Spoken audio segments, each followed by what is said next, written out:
blood creeping up from the heathens. Got will, got fight, got pride, got reason. If they wanna go eat, then you know I'm gon' feed them. If you're coming for me, hope you're ready for a demon. I got eyes in the back of my head, I'm seeing. Take me for granted and you know I'm leaving. I'ma take what's mine with the webs I'm weaving. I could take this crowd from seeing to believing. I ain't gonna give up. Got too little time, I'ma live up. Head down, push forward through the tough times. Cause anything worth doing is a tough climb. And I ain't gonna give up. Got too little time, I'ma live up. You shot a deer last year, right? No, last year I passed up on a shot because I was like, oh, I'll get a better opportunity. And then the rest of the season, I was like, what an idiot. But you've hit one and lost it, though, right? Yeah, well, that was 2 years ago. I hit one and lost it. Oh, Cody's joining. Okay.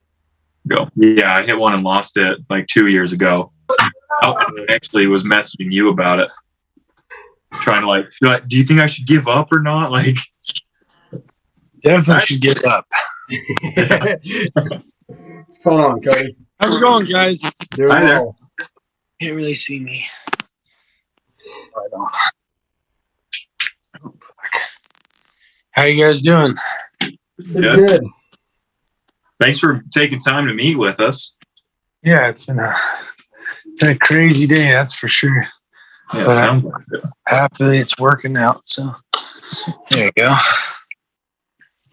Here you go. You pretty All much right. just work at the call shop all the time? No, No. I'm a certified strength and conditioning specialist. I own 5 gyms. Oh, really? Yeah. That's awesome. So the calls there's not really a call shop. I design the stuff and my dad makes the calls. Oh, really? That's how it works. Yep. I design it all and put it all into spec and talk through it all and get it all designed. And then as far as like the diaphragms go, my dad and I make the calls. Oh. We make them in the evening. My dad's a retired cop. Okay. Are you guys doing a screen recording? Yeah, I've got it going right now. Right on. Cool. All right. So let me see what you guys got.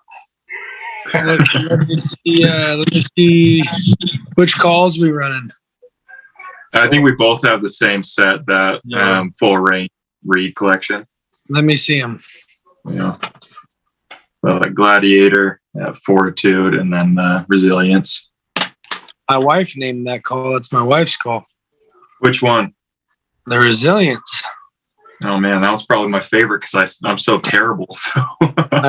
my wife. That's my wife's call because it's a 3000 latex with a looser stretch on it, so it's way more forgiving. Right. And then they like the Fortitude.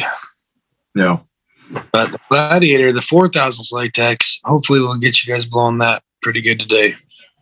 Yeah, when I first started messing with the Gladiator, I was like, I don't know what I'm doing. It's technical.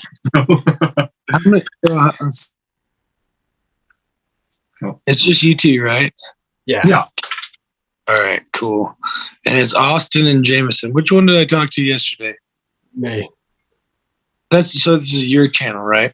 Yeah, I started Awesome. it. My wife and I started it, and then we just had a baby, so she doesn't really have the time for it anymore. So I invited Jameson to jump on, and now he's on it. Oh, too. cool. Yeah. Nice. Where do you live, Jameson? Out in Utah. Oh. Yeah. So you got former, and you're from Tooele? Yep. Yeah. Nice. My high school football coach was the head football coach at Tooele High School. Okay. His name's Lee Leslie. Yeah. So yeah, that's a small world. Nice. It's cool down there. Yeah. I went to a concert in Tooele once. It's pretty cool. Out there.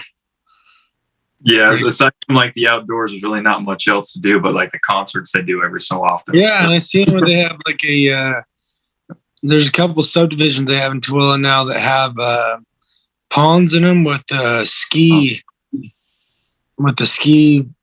thing that circles around, pulls you around to wakeboard. Oh yeah, It's pretty cool. yeah pretty fancy. Anyways, well, let's get started. Let's get diving into. Let's see how do you want to start this? Questions? Do you guys want? I mean, I guess I really need to see each of you call to really give you the specifics of what I'm seeing. What do you guys struggle the most with? Jameson, you want to start? Yeah, sure. Bueller? So I think right now the Fortitude is what I've enjoyed the most. Like I said, the Gladiator felt pretty technical to me, and I'm very not experienced when it comes to calling. So have you ever called elk before? I've called at elk, but I can't say that it's been Okay. yeah, No definitely tried, but I'm pretty new to things and pretty inexperienced and just all around with it. But let's hear your cow call real quick. Yeah.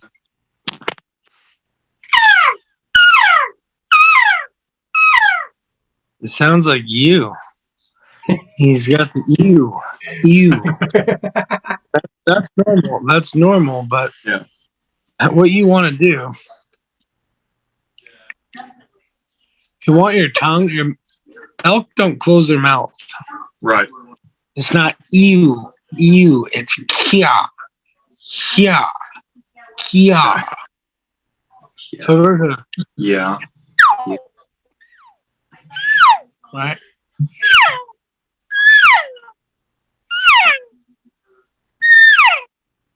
Okay. Yeah. Right. Kia. So try kia.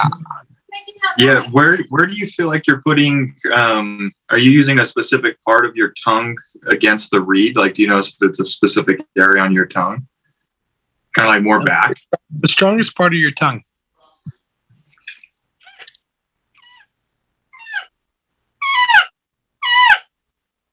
Yeah. Yeah, I don't know, man. Use Kia. Are you like actually trying to say Kia when you're doing it?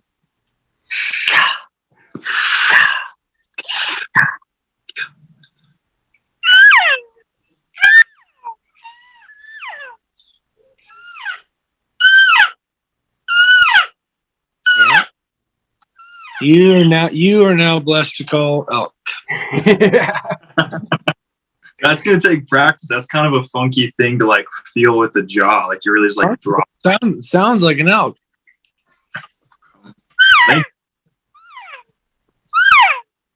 Right? So it's that kia, right? You're using the throat. Your tongue is slowly decompressing off the latex.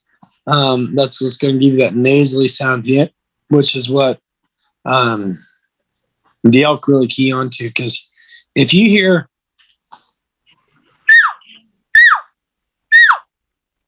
and you're in the woods, you're going to go, it's not an elk. What is that? And that's from my experience. That mouth, Mm-hmm. that mouth movement, this right here is what's going to get you your high notes in your bugle.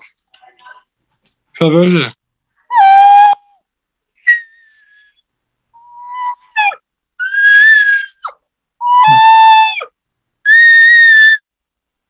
this.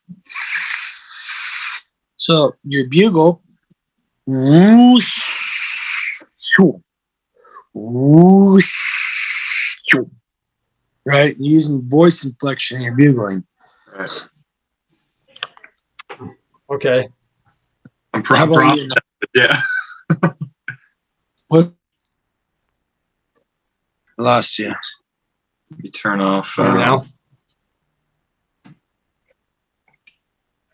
You good? Yeah, I got you. Yeah, we're good.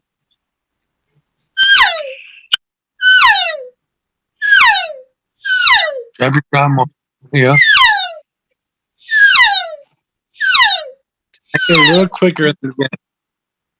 Don't drag out that high note. See, hear that higher pitch versus.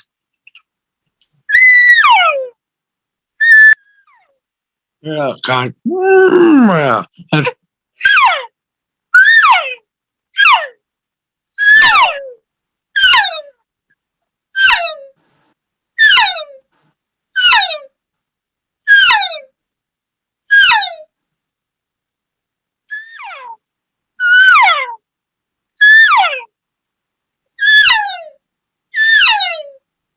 Drop your jaw.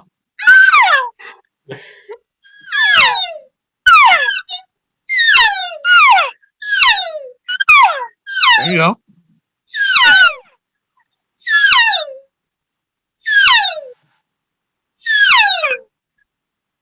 There you go. Good. So now what's the difference between like a cow and a calf? Is it just shorter, different pitch?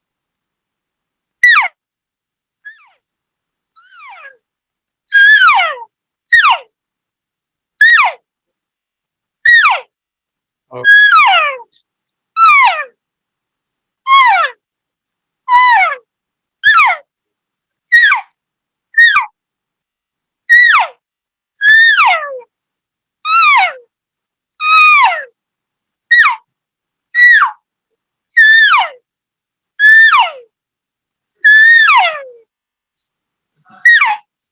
Right.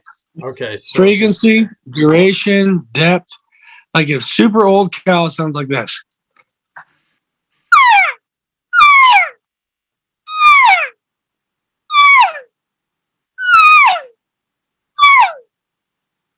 That's what a super old cow sounds like. A young cow.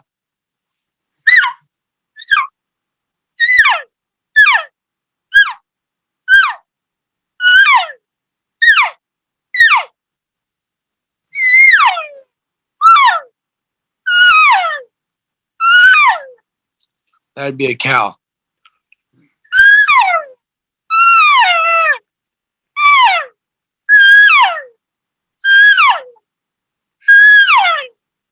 Right? okay. Hear the difference? Yeah. Yeah. Are you just changing pressure with your tongue? Is that how you're adjusting that? More like how quick I'm dropping the jaw from what I'm like. Yeah, Right. You're just cutting it early. Okay. yeah, yeah, Right. ha, yeah. Yeah. Really, right? Different voice inflection. So like calf. Yeah.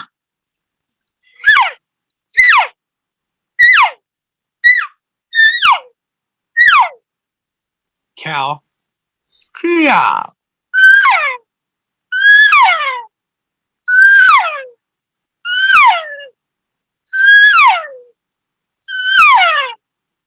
Older cow. Craw.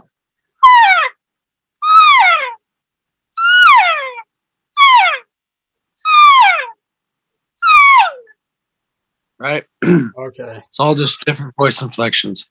I'm gonna try your orange one now. Might be terrible. Okay.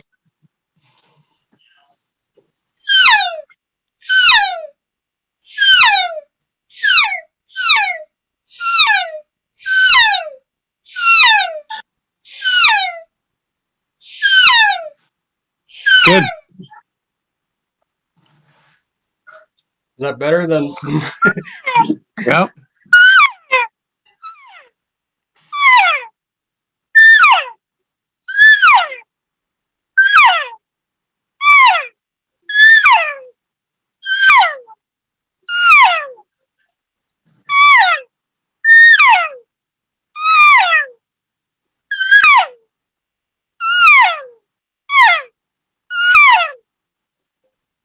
Now you try. Drop your jaw more. Good.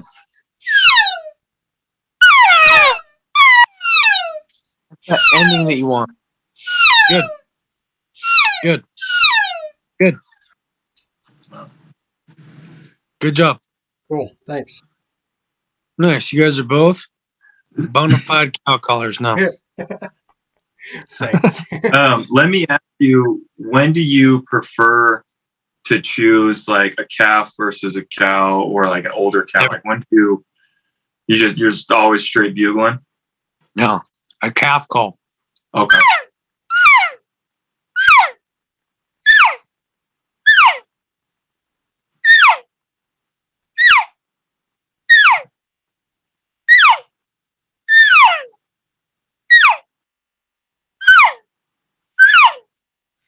All I do.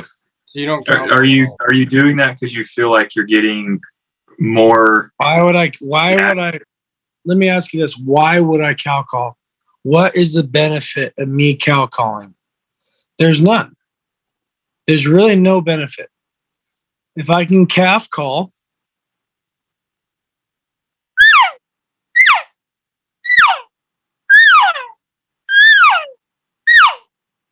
if I could do that, that's way shorter. There's not as much room to screw up versus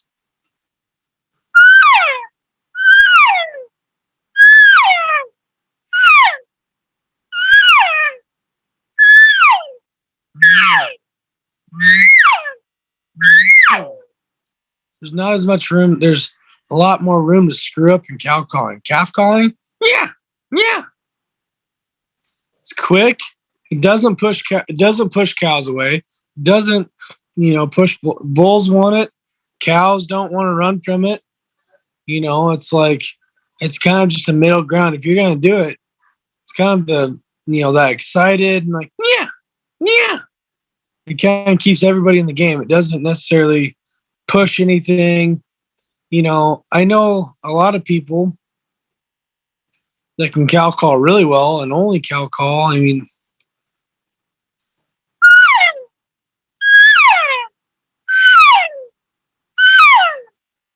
I know people that do that and they're extremely successful.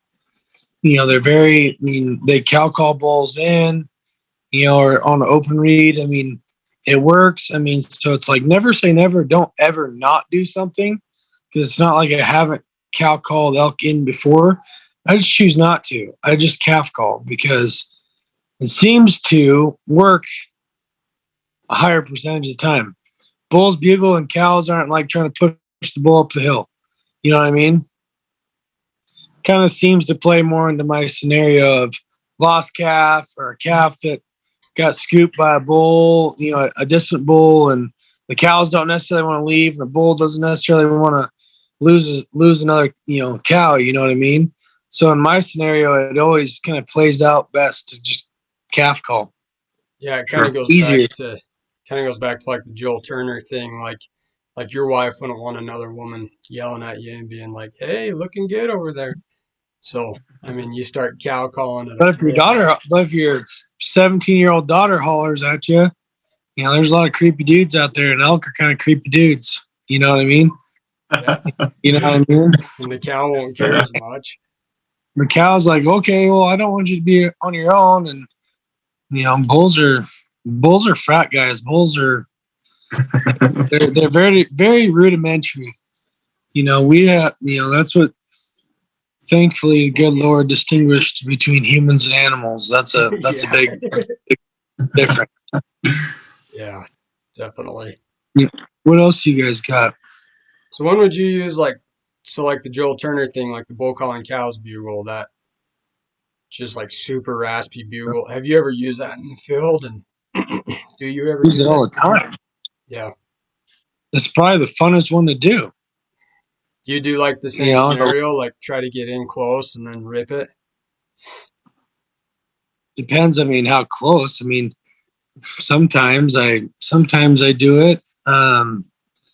Usually, I I usually bugle. I do like or just a really high location bugle. Really high pitch, long, drawn out. That's about as far as I get from elk. You know what I mean? When they go, and I usually cut a lot of ground on them. So the furthest I ever bugle from was like 150 yards, because I cut so much ground. And I calf call, they bugle, and then I get in a little bit closer. And then when I'm within 150 yards, I'll do it. Heck yeah. Especially with the shooter in front of me. Yeah, rake trees, do it. Calf call, then bull calling cows bugle. I also do a ton of like vocalizations of my voice, like the tending bugle, basically like, hey, I'm doing my thing over here, get bent. When you hear a bull chuckle to another, chuckling is bull to bull. And that's basically a big FU to, bull elk to bull elk. It's like, hey, get, bent. And, the bull calling cows bugle is, that's a way for a bull to basically intimidate the cows. Like, hey, you stay with me, but hey, in the meantime, you're hearing that's, shove off. And then it's usually followed up by a chuckle, which is like, no, you really get bent. You know what I mean? And the chuckling, the bull calling cows bugle and they're both versions of intimidation bugles. They're both trying to display dominance. They're both trying to project emotions. It's just why and when are they doing it? What is the situation that we can determine? When you hear that lip ball to a high pitched scream at the end, he's screaming at his cows, like, get your ass up the hill, like, get away from that dude. And it's usually followed up by a quick, saying, hey, like, screw off, And so usually when you hear why they call it a challenge bugle is when you're in close and you bugle the same way as bull calling cows, it's basically saying, no, buddy, get to me. And those cows will kind of be like, oh, what do I do? What do I do? Like, do I go with you or do I go with you? Sometimes you just call the cows right in. And usually that's when that happens, you better get ready to shoot. You know what I mean? I had an experience last year where I used it and we called in 30 cows and the bull just stood up on the hill and walked away. It was really weird. And so really, each elk is different as far as time of year, where and when they're ready to go, if they feel like something's off, they'll be like, mm-mm. It's no different than cows. Like if you're in an area where people are just pushing the crap out of them and they're nonstop running, they won't come into estrus. They'll wait till October. Really? They just won't do it. They're pushed. I mean, it's like same thing with deer, turkeys. Turkeys, if it snows so hard, like they just won't have. They'll just give up on it. They're like, no, not worth it. Yeah. You know what I mean? Till it gets to a better time when they can. And they give up on it to a certain point, I guess, to when because biologically there's a clock, but that's kind of a tough thing. And that's usually what makes, less pressured areas better hunting, because the elk actually have time to do their thing, reproduce, produce better numbers, X, Y, and Z, right? But yeah, the bull calling cows bugle is a very good one. And honestly, when it comes to bugling, like cow calling, I'm a lot more critical of your sounds, because you can screw a hunt up pretty quick cow calling. You do this, elk's like, that ain't Betty, that ain't Susie, that ain't them. Who the hell's that? Or you got somebody that it really doesn't sound like an elk. Their ears go up and they're like, I know that's nope. We hear that year round. We hear that in the spring. We hear it in the winter. We hear it year round. We talk year round. Cows talk year round. Bulls, they'll be like, nah. I mean, they'll bugle every once in a while. Like you can get a bull to bugle in, April. They'll bugle. They'll bugle all the time. They'll bugle in December, but they just really don't have that, like, they don't have that want to. They have other ways of communicating. They're usually hanging with each other and they don't need to, where the women are having babies and they're always together. So the calling is a lot more. They're always communicating, so year round, you hear the cow calling, and that's something that they know, and the bugling. I mean, how many times you hear an elk lose his voice like, oh, it's like, the frick was that? Yeah.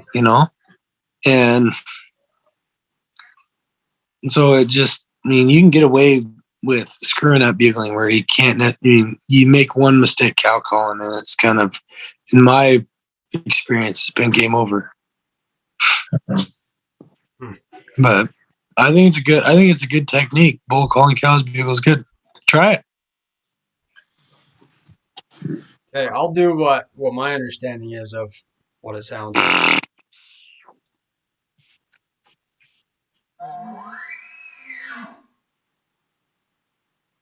Nope. Buzz your lips like this.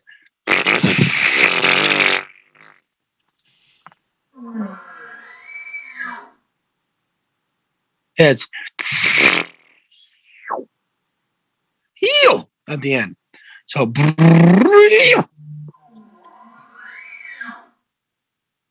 you got a lip ball though. Lip ball into a high note, and go at the end.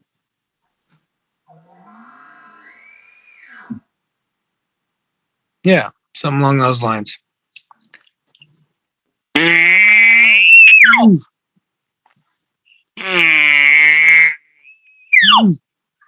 Like that. So when you lip ball, are you like trying to get a lot of sound out, or are you mostly just doing lips? I'm putting all the air right here.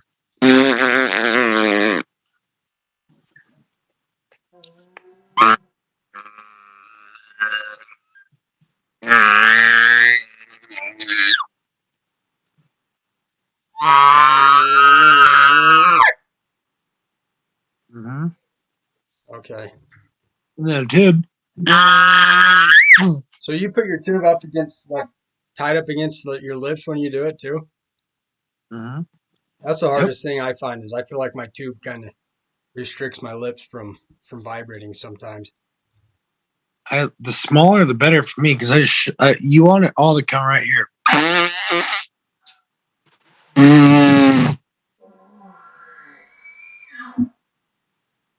Yep.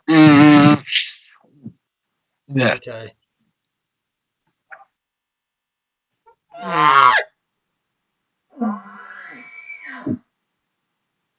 And then that's like lip ball,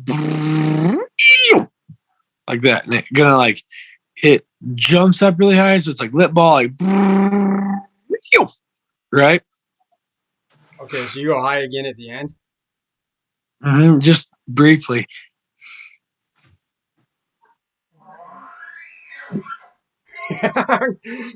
Got almost kind of at the end.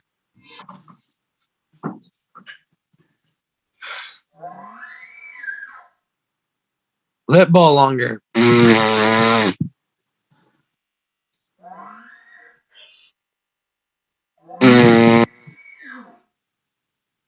Yeah, that's go high better. again. It's all right. And then will you That was chuckle at the better. end? Lip usually depends. Sometimes you don't need to. If he does it, then you do it.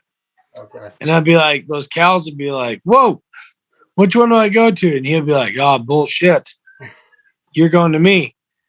Like, you know what I mean? That's why it pisses him off so bad. Yeah. Because it's like you're like, hey, no, come with me. Like, screw him. Come on, you know. And that chuckle at the end is just like an extra insult to injury.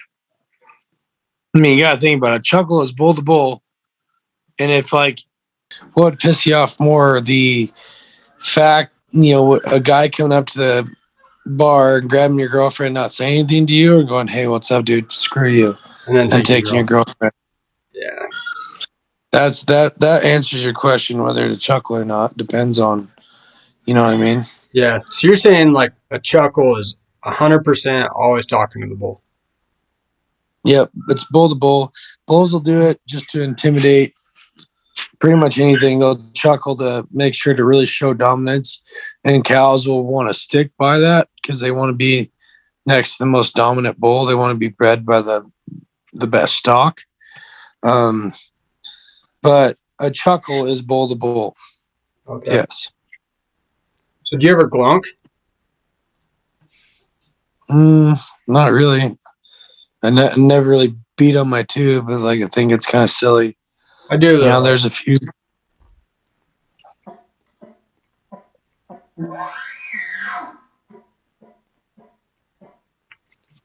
Yeah. Yeah.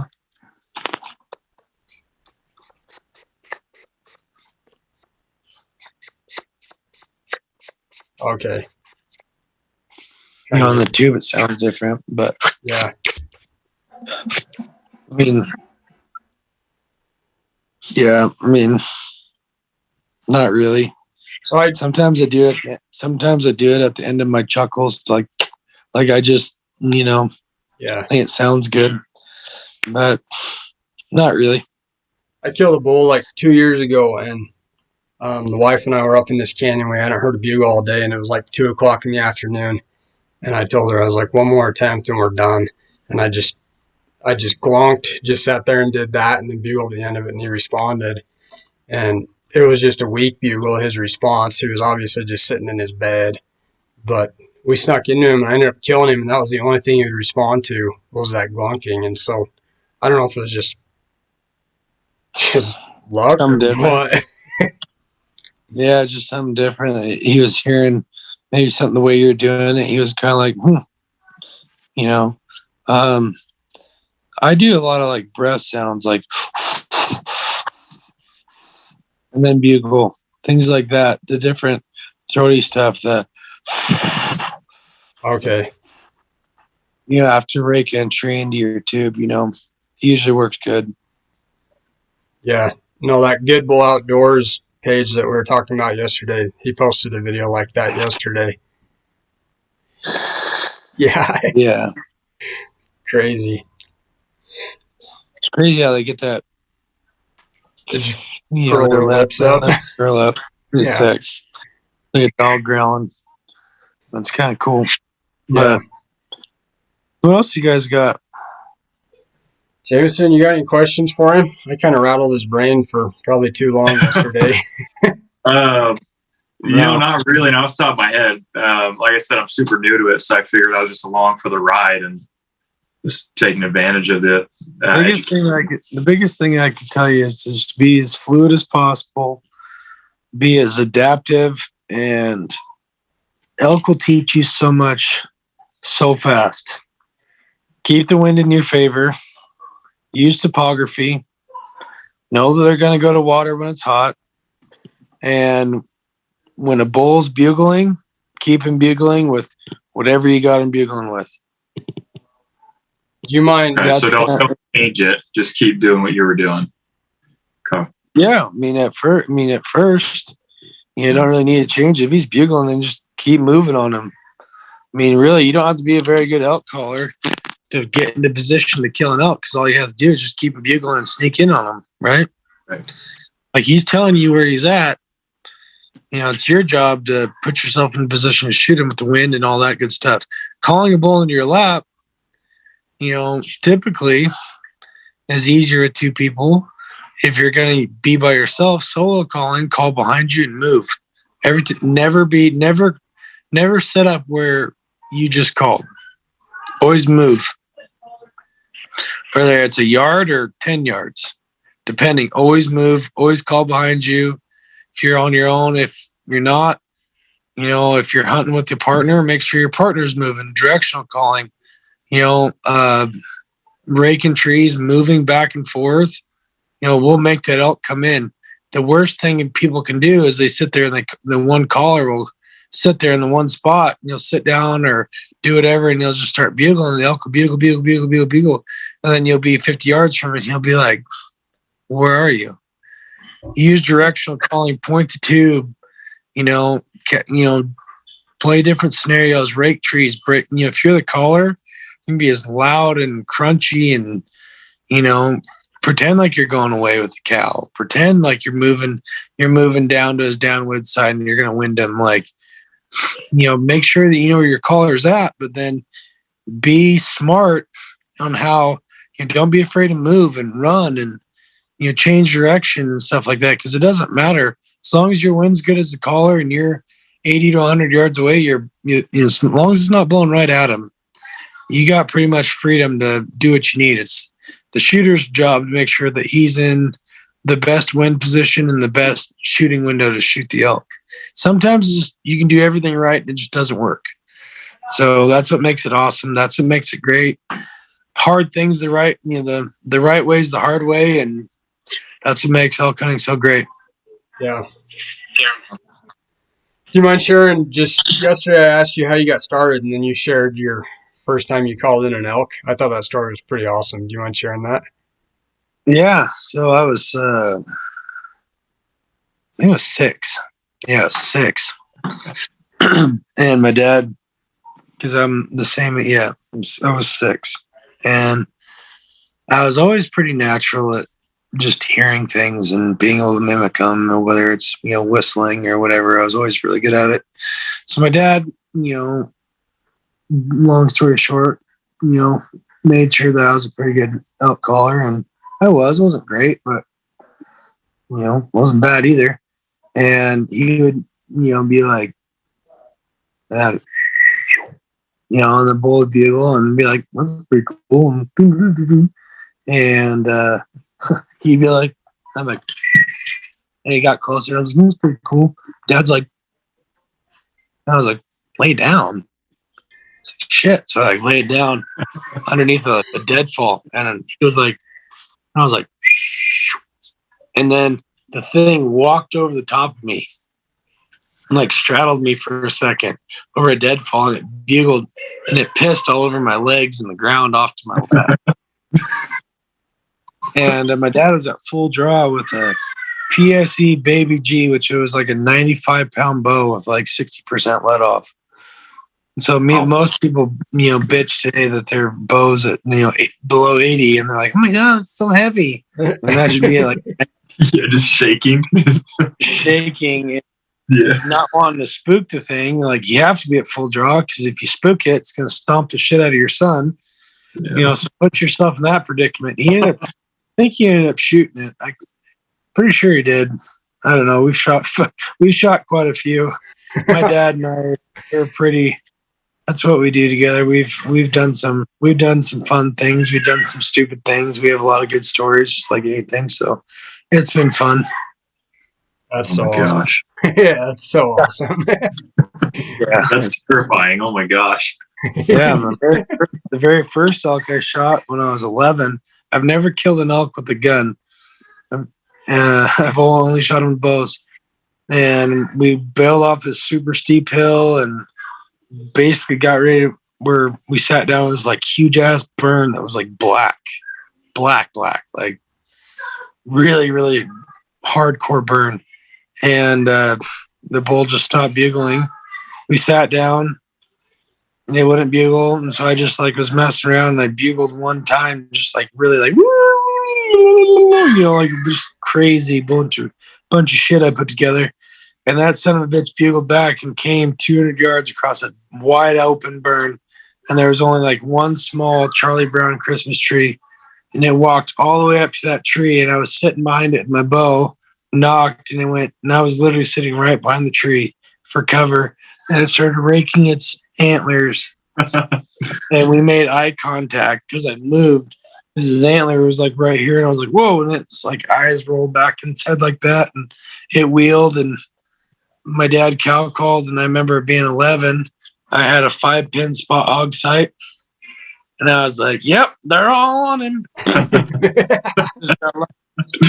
Luckily, I just drilled him like perfect, and I watched him die. That was just a God thing, pretty lucky, but yeah, it was a good time. So That's so awesome. Yeah, that's a cool story. Yeah. Oh, we better let you go. I don't want to keep you all night, but All right, buddy. Well, you guys have a good night. yeah, Okay. I appreciate Thanks, you taking Cody. the time. See ya.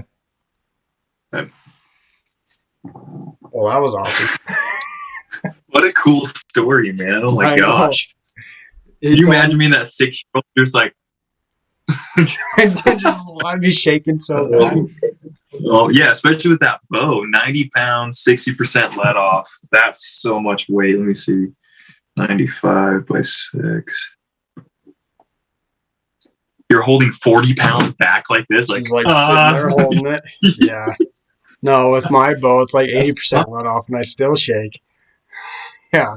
You know what I was going to ask you about with your calling? How do you get super throaty when you're bugling? I don't feel like I get throaty when I bugle. Yeah. So I You know what I mean? without a reed, this is what I sound like.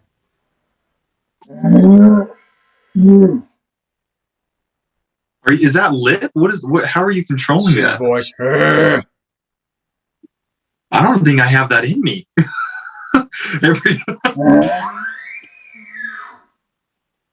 Yeah, like I feel like I have to go through puberty for that. I don't think I have that in me. like the closest I get is if I try a lip ball but off this side. Oh, bad example.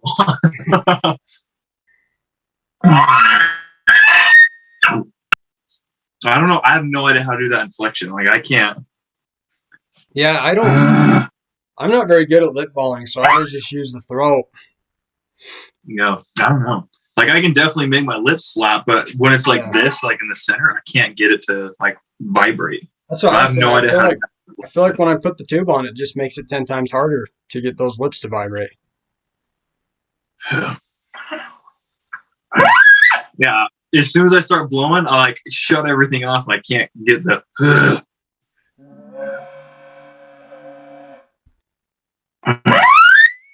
Yeah. As soon as I touch that reed, it's just like So don't pinch it then. So just like barely touch your tongue on it and then do it.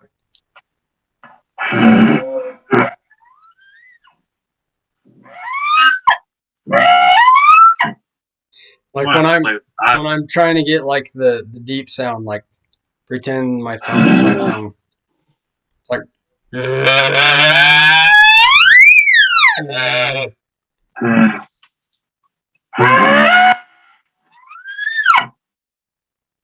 That's hard, man.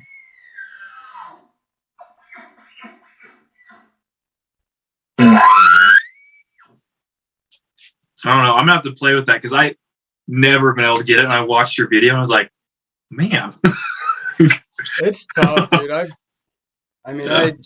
was telling Cody the first time I called in an elk, I had a Fox Pro open reed coyote call in my backpack because I just always keep them in there. And I was actually sitting in a pond, waiting for deer to come in, and a big bull elk bugled behind me, like way up in the hills. And so I was thinking, I was like, well, a cow elk is basically just a coyote call reversed. And so I was like, right? instead of running the reed this way, I'll just run it backwards. And so I sat there and ran the reed backwards. I called that bull elk into 20 yards and videoed him and got some pictures and everything. No, that's cool. And then we That's actually pretty. called in 3 more in that same year doing the same thing while we were deer hunting. And so after that, I That's was like, awesome. all right. I was like, I got to try elk hunting next. And so, Yeah. and that was, oh heck, that was probably 2015, the first time I called in a bull elk. And then I just tried to learn after that, but it takes Yeah. like the reeds take so much time to just figure Yeah. out. I can't confirm this, but I think I've only called in one elk, and we like backpacked in somewhere, and we forgot to bring like our sidearms, so we just had our bows, and we're like, let's go night bugle on a ridge. And so I just let off the crappy locator bugle I can do, and like 30 yards, something just came crashing in, Really? and it sounded like a deer and elk, but like all I had was a tube, and I was like one of these, like, here we go. I'll get you. But besides that, I've tried calling an elk, and like I've had them like peek out of trees and look at me, but they always just like, nope, just bail. So Yep. I don't know. I get pretty lucky with it. I think it's 90% of my spot, I think. I think I called in. I think we hunted like 4 days last year, and I think I called in 7 elk last year. And so it was pretty good last year, but I think it's all spot. When does your Utah hunt end this year? For elk, Yeah. the 21st is the last day. Is that a Wednesday? I think it's a Wednesday. Yeah. Yeah, it is. Yeah. Well, if I'm done by the 10th, I'd come help you the 17th, but yeah, just depends where we're at that point. Well, that's all right. I figure where I'm going is pretty pressured, and so I'm not like, I don't have high hopes, but at the very least, I'm going to go out and do some bugling. My buddy was out on slope last year, and he had an elk at 40 yards, just like barreling him at him. And then someone just like bailed off the ridge and like chased the elk off. And so Seriously. I feel I feel like I get like enough away from people. I'll have some at least interactions. And so that's what I'm hoping for, is just bail off from the trails and get like a mile or two in. Yeah. Do you have the like all season, or you just have the archery one? Just the archery one. I can hunt like the extended, but I didn't buy the multi-season this year. I'll do that next year. I figured this year I'd focus on deer because I have 2 years left, so I just need to kill a deer this year, and then next year mess around more with elk. Yeah, freaking kill your deer on the opener, and then Man, that's my plan. I have 2 spots I want to go to, and tomorrow we're gonna go check out the first one. And I know for a fact both are gonna have deer. And as long as there's something that gets me excited, I'm going for it. Like it could be a 2x2, and I'm going for it. Like if it gets me excited, I'm chasing after it. So yeah, that's all that matters. I've got a buddy that he's like, we're killing 180s each. And I'm like, dude, the first like decent 4-point knockout's dying.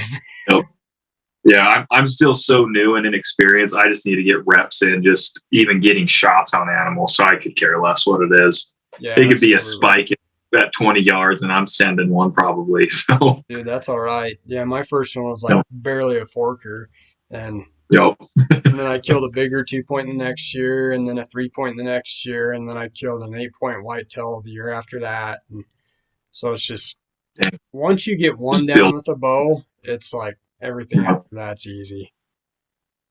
I mean, I've just pretty much committed to that bow, which has definitely been part of the reason why it's been such a long journey, but that's okay.